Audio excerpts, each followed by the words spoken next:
ओम शांति। आज 27/8/2022 की मुरली है, साकार मुरली। मीठे बच्चे, तुम इस बेहद लीला रूपी नाटक को जानते हो। तुम हो हीरो पार्टधारी। तुम्हें बाप ने आकर अभी जागृत किया है। आज का प्रश्न है, बाप का फरमान कौन सा है जिसे पालन करने से विकारों की पीड़ा से बच सकते हैं? उत्तर है, बाप का फरमान है, पहले 7 रोज भट्टी में बैठो। तुम बच्चों के पास जब कोई आत्मा 5 विकारों से पीड़ित आती है तो उससे बोलो कि रोज 7 रोज का टाइम चाहिए, कम से कम 7 रोज दो, तो तुम्हें हम समझाएं कि 5 विकारों की बीमारी कैसे दूर हो सकती है। जास्ती प्रश्न उत्तर करने वालों को तुम बोल सकते हो कि पहले 7 रोज का कोर्स करो। आज का गीत है ओम नमो शिवाय। ओम शांति। बच्चों ने बाप की महिमा सुनी। यह जो बेहद की लीला रूपी नाटक है, उनकी लीला के आदि मध्य अंत को तुम बच्चे जानते हो। वो लोग समझते हैं कि ईश्वर की माया अपरंपार है। अब तुम्हारी बुद्धि में जागृति आई है और तुम सारी बेहद की लीला को जान चुके हो। परंतु यथार्थ रीति जैसे बाप समझा रहे हैं, ऐसे बच्चे नंबरवार पुरुषार्थ अनुसार ही समझा सकते हैं। मनुष्य उन एक्टर्स को देखने के लिए उनके पिछाड़ी भागते हैं। तुम समझते हो यह बेहद का ड्रामा है जो दुनिया के मनुष्य नहीं जानते। कौन सा ड्रामा? सृष्टि रूपी सृष्टि चक्र का जो रियल ड्रामा है। गाया जाता है, मनुष्य कुंभकर्ण की आसुरी नींद में सोए पड़े हैं, अब रोशनी मिली है तब तुम जागे हो। हम ब्राह्मण आत्माएं जाग चुके हैं क्योंकि शिव निराकार शिव परमात्मा से हमें अब ये ज्ञान मिल चुका है कि पृथ्वी पे हर 5000 में सब कुछ हूबहू रिपीट होता है। यह बेहद का ड्रामा है, ये भी एक नाटक की तरह है। यह भी कहेंगे हम तुम सब सोए पड़े थे, अभी तुमको पुरुषार्थ करना है। वह तो कह देते हैं ईश्वर सर्वव्यापी है, वह अपने से ऐसी ऐसी बातें कर न सके। अपने से तुमको बातें करनी है। हम आत्माएं बाप से मिली हैं। बाप ने कितना जागृत किया है। यह बेहद की लीला है। उसमें मुख्य एक्टर्स, डायरेक्टर, क्रिएटर कौन है वह जानते हैं। इसलिए तुम पूछते हो इस नाटक में कौन कौन मुख्य एक्टर हैं। शास्त्रों में लिख दिया है कौरव सेना में कौन बड़े हैं, पांडव सेना में कौन बड़े हैं। यहाँ फिर है बेहद की बात। मूल वतन, सूक्ष्म वतन, स्थूल वतन के आदि मध्य अंत को जानना है। ब्रह्मा और विष्णु का पार्ट यहाँ चलता है। विष्णु का रूप है एम ऑब्जेक्ट। हमें इस पढ़ाई से कैसा बनना है? विष्णु के समान संपूर्ण बनना है। लक्ष्मी और नारायण ये जो है हमारा एम ऑब्जेक्ट है हर एक स्त्री पुरुष का। जब हम संपूर्ण बन जाएंगे तो हमारा स्वरूप नर से नारायण और नारी से लक्ष्मी के समान हो जाएगा। यह पद पाना है। गाते भी हैं ब्रह्मा देवता नमः, फिर कहते हैं शिव परमात्माय नमः। उनको निराकार ही कहते क्योंकि शिव ही एक परमात्मा है। वो अजन्मे हैं, अशरीरी हैं। उन शरीर कभी लेकर जन्म नहीं लेते हैं। वो सदा ही निराकार अवस्था में रहते हैं। वही हम सबके परमपिता परमात्मा हैं, पूरे ब्रह्मांड के मालिक हैं। उन्होंने ही ब्रह्मा का तन का आधार लेके ये ज्ञान दिया है। परमपिता परमात्मा कहते हैं तो बाप हुआ ना, हम सबके पिता हैं। वो सभी आत्माओं के पिता कौन है? परमपिता परमात्मा शिव। सिर्फ परमात्मा कह देने से पिता अक्षर नहीं आता, तो सर्वव्यापी कह देते हैं। पिता तो कोई सर्वव्यापी होते नहीं। हमारे पिता, किसी के पिता तो क्या वो सर्वव्यापी होते हैं? वो तो एक ही होते हैं, एक जगह रहते हैं। घर पे रहें या कहीं भी रहें, लेकिन सब जगह पे एक ही समय में नहीं रह सकते। उसी प्रकार से हमारे परमपिता परमात्मा भी सर्वव्यापी नहीं हैं।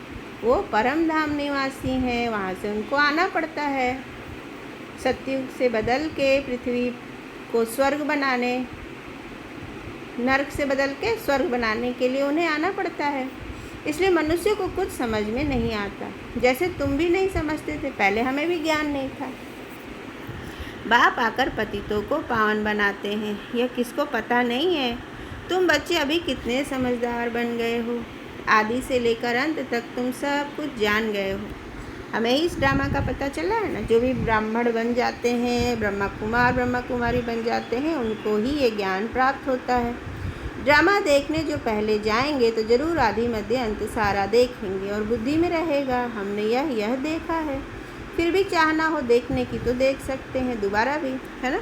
वह तो हुआ हद का नाटक, जैसे मूवीज़ वगैरह की बात कर रहे हैं, पिक्चर मूवी नाटक, वही उदाहरण है कि ये बेहद का सृष्टि नाटक भी वैसे ही है। तुम तो बेहद के नाटक को जान गए हो। सतयुग में प्रारब्ध जाकर पाएंगे, फिर यह नाटक भूल जाएगा, फिर समय पर यह ज्ञान मिलेगा। तो यह भी समझने की बातें हैं। कोई भी बात में प्रश्न उत्तर करने की दरकार नहीं रहती।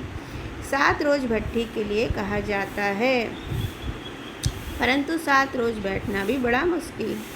सुनने से ही घबरा जाते हैं। समझाया जाता है यह क्यों कहा जाता है, क्योंकि आधा कल्प से तुम रोगी बने हो, 5 विकार रूपी भूत लगे हुए हैं।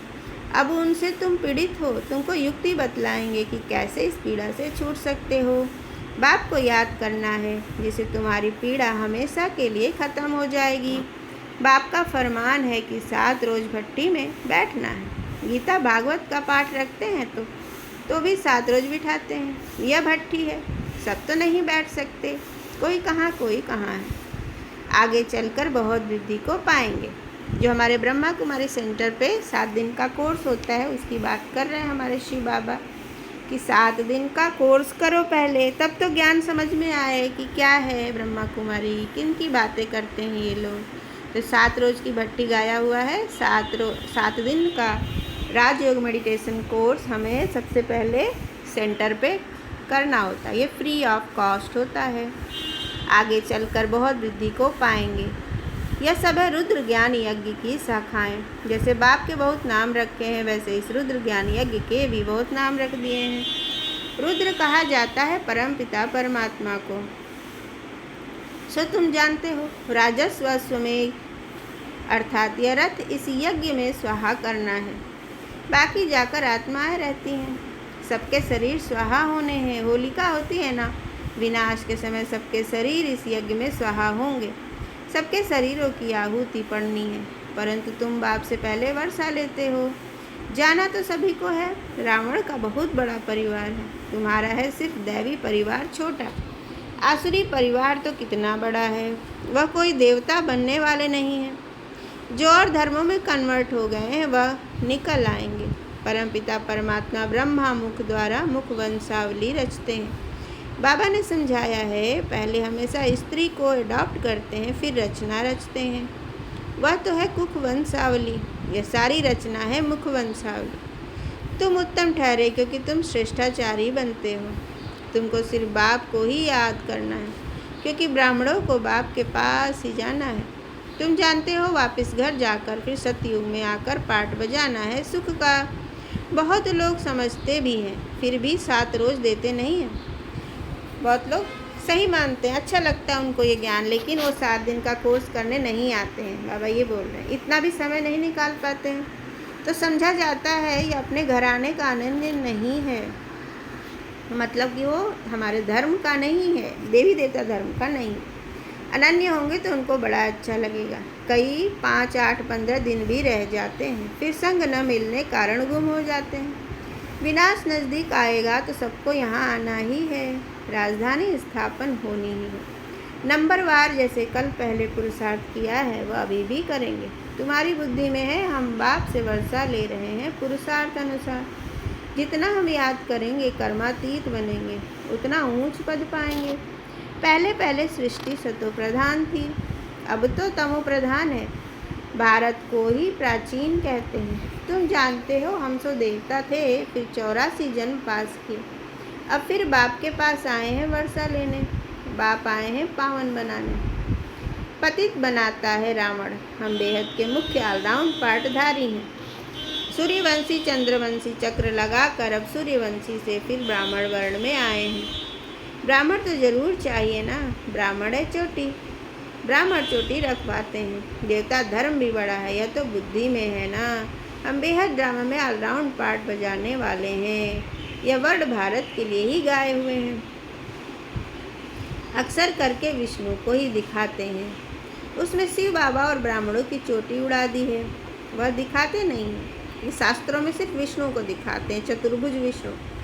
अभी तुम्हारी बुद्धि में 84 जन्मों का राज बैठा हुआ है। तुम कितने जन्म लेते हो, दूसरे धर्म वाले कितने जन्म लेते हैं, यह सब हमें पता है ना। कि आदि सनातन धर्म कब आता है, फिर क्रिश्चियन धर्म, फिर इस्लाम धर्म, ये कब कब स्थापन होता है, ये सारा ज्ञान सिर्फ हमें पता है। एक जैसे जन्म तो नहीं ले सकते, पीछे आने वालों के जन्म कम हो जाएंगे, पहले पहले आने वालों के ही 84 जन्म कहेंगे। सब थोड़े ही सूर्यवंशी में आएंगे। यह भी हिसाब है, इनको डिटेल कहा जाता है।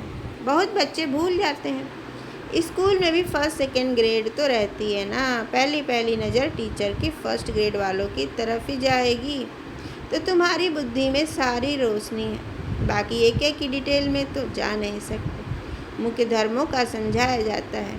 सारे ड्रामा की लीला को बुद्धि में रखते हुए फिर भी तुम समझते हो कि हमको अब वापस लौटना है। जब हम कर्मातीत अवस्था को पाएंगे तभी गोल्डन एज के लायक बनेंगे। बाप को याद करने से हमारी आत्मा पवित्र बन जाएगी, फिर चोला भी पवित्र मिलेगा। बाप को याद करते करते हम गोल्डन एज में चले जाएंगे। अपना टेम्परेचर देखना है, होता है कितना ऊंच जाएंगे उतना खुशी का पारा चढ़ेगा। हमें अपनी अवस्था, अपने पुरुषार्थ का पता कैसे चलेगा? जितना अच्छा पुरुषार्थ होगा, जितना ऊंचा पद पाने वाले होंगे, हमारी खुशी भी उतनी ही ज़्यादा होगी। हमारा खुशी का पारा हमेशा चढ़ा रहेगा। और अगर हम पुरुषार्थ अच्छे से नहीं करते हैं, निम्न पद पाने वाले हैं, तो हमारी खुशी भी निरंतर नहीं बनेगी। बीच बीच में हम उदास होते रहेंगे। नीचे उतरने से खुशी का पारा भी नीचे उतर जाता है। सतो प्रधान से नीचे उतरते उतरते बिल्कुल ही तमो प्रधान बन पड़े हो। अब बाप समझा रहे हैं, फिर भी माया घड़ी घड़ी बुला देती है। यह माया से युद्ध, माया के वश बहुत हो जाते हैं। बाप कहते सच्ची दिल पर साहेब राजी होगा। कितनी अबलाएं बाप की याद में सच्ची दिल से रहती हैं। प्रतिज्ञा की हुई है कि हम विकार में कभी नहीं जाएंगे। विघ्न तो बहुत पड़ते हैं, प्रदर्शनी आदि में कितना विघ्न डालते हैं। बड़े फ़खूर से आते हैं, इसलिए संभाल भी बहुत करनी है। मनुष्य की वृत्ति बहुत खराब रहती है। पंचायती राज्य है ना। फिर सतयुग में होते हैं 100% religious, righteous, lawful, solvent, deity government. धार्मिक होते हैं लोग, वहाँ पे धनवान भी होंगे, लॉफुल भी होंगे, सही होंगे, राइटियस होंगे। और देवताओं की गवर्नमेंट होगी, यानी वहाँ डिनास्टी, देवी देवता की डिनास्टी चलती है। तो तुम बच्चों को बड़ी मेहनत करनी है। चित्र भी बहुत बनते रहते हैं। इतना बड़ा चित्र हो जो मनुष्य दूर से ही पढ़ सके। यह बहुत समझने और समझाने की बात है, जिसे मनुष्य समझे कि बरोबर हम स्वर्गवासी थे, अब नर्कवासी बने हैं, फिर पावन बनना है।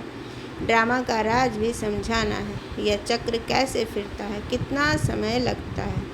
हम ही विश्व के मालिक थे, आज तो एकदम कंगाल बन पड़े हैं। रात दिन का फर्क है। यह भी पहले अपने विकर्मों का फल है जो भोगना पड़ता है। अब आप कर्मातीत अवस्था बनाए लाए हैं। भारत क्या था, अब क्या है? अब इस युद्ध में सारी दुनिया स्वाहा होनी है। यह भी तुम बच्चे जानते हो। बाप कहते हैं खूब पुरुषार्थ कर महाराजा महारानी बन कर दिखाओ। चित्रों पर बहुत अच्छी रीति समझाना है। बुद्धि में यही याद रहे कि हम कितना ऊंच थे, फिर कितना नीचे गिरे हैं। गिरे हुए तो बहुत तुम्हारे पास आएंगे। गणिकाओं अहिल्याओं को भी उठाना है। उन्हों को भी जब तुम उठाओ तभी तुम्हारा नाम वाला होगा। अब तक किसकी बुद्धि में बैठता नहीं है। दिल्ली से आवाज़ निकलना चाहिए, वहाँ झट नाम होगा, परंतु अर्जुन देरी दिखाई देती है। अबलाओ गणिकाओं को बाप कितना ऊंच आकर उठाते हैं। तुम ऐसे ऐसे का जब उद्धार करेंगे तब नाम वाला होगा। बाबा कहते हैं ना, अभी तक आत्मा अर्जुन रजो तक आई है, अभी सत्तो तक आना है। बाबा तो कहते हैं कुछ करके दिखाओ। तुम बच्चों को तो बहुत सर्विस करनी है, परंतु चलते चलते कोई न कोई ग्रहचारी बैठ जाती है। कमाई में ग्रहचारी होती है ना। माया बिल्ली बेहोश कर देती है। गुल बकावली का खेल है ना। बच्चे तो खुद समझ सकते हैं कि बाप दादा के दिल पर कौन चढ़ सकते हैं। संशय की कोई बात नहीं। कई प्रश्न पूछते हैं, यह कैसे हो सकता है? अरे तुम साक्षी होकर देखो। ड्रामा में जो नूंद है सो पाठ चलना है। ड्रामा के पट्टे से गिर पड़ते हैं। जिनको समझ में आता है वह नहीं गिरते हैं। तुम क्यों गिरते हो? ड्रामा में जो नूंद है वही होता है ना। भारत में हजारों को साक्षात्कार होता है। यह क्या है? इतनी आत्माएं निकल कर आती हैं क्या? यह सब ड्रामा का खेल समझने का है। इसमें संशय की बात नहीं हो सकती। कितने संशय में आकर पढ़ाई छोड़ देते हैं, अपना ही खाना खराब करते हैं। कोई भी हालत में संशय बुद्धि नहीं बनना है। बाप को पहचाना, फिर बाप में संशय आ सकता है क्या? कभी नहीं। बच्चे जानते हैं हम पतित पावन बाप के पास जाते हैं पावन बनकर। तो गाया हुआ है, पतित पावन को आना है और पतितों को पावन बनाना है। जो बनेंगे वही पवित्र दुनिया में चलेंगे और अमर बनेंगे। बाकी जो पवित्र नहीं बनेंगे वह अमर नहीं होंगे। तुम अमर दुनिया के मालिक बनते हो। बाप कितना ऊंच वर्षा देते हैं। पवित्र ऐसा बनते हैं जो फिर 21 जन्म पवित्र रहते हैं। सन्यासी तो फिर भी विकार से जन्म लेते हैं। अमरपुरी के लायक नहीं बनते हैं। अमरपुरी का लायक बाबा बनाते हैं। यह अमर कथा पार्वतियों को अमरनाथ बाबा शिव ही सुना रहे हैं। बच्चे आए हैं बेहद बाबा के पास। वर्षा तो लेना ही है ना। यहाँ सागर के पास आते ही हो रिफ्रेश होने के लिए, फिर जाकर आप सामान बनाना है। तो बच्चों का भी यही धंधा हुआ। अच्छा, मीठे मीठे सिकी लदे बच्चों प्रति माता पिता बाप दादा का याद प्यार और गुणगान। रूहानी बाप की रूहानी बच्चों को नमस्ते। धारणा के लिए मुख्य सार। किसी भी बात में संशय नहीं उठाना है। ड्रामा को साक्षी हो देखना है। कभी भी अपना रजिस्टर खराब नहीं करना है। कर्मातीत अवस्था तक पहुंचने के लिए याद में रहने का पूरा पुरुषार्थ करना है। सच्चे दिल से बाप को याद करना है। अपनी स्थिति का टेम्परेचर पहले अपने आप देखना है। आज का वरदान है संतुष्टता के खजाने द्वारा हद की इच्छाओं को समाप्त करने वाले सदा संतुष्ट मणि भव। जिनके पास संतुष्टता का खजाना है उनके पास सब कुछ है। जो थोड़े में संतुष्ट रहते हैं उन्हें सर्व प्राप्तियों की अनुभूति होती है, और जिसके पास संतुष्टता नहीं तो सब कुछ होते भी कुछ नहीं है। क्योंकि असंतुष्ट आत्मा सदा इच्छाओं के वश होती है। उसकी एक इच्छा पूरी होगी तो और 10 इच्छाएं उत्पन्न हो जाएंगी। इसलिए हद के इच्छा मात्रम अविद्या, तब कहेंगे संतुष्ट मणि। आज का स्लोगन है स्मृति का स्विच सदा ऑन रहे तो मूड ऑफ हो नहीं सकती।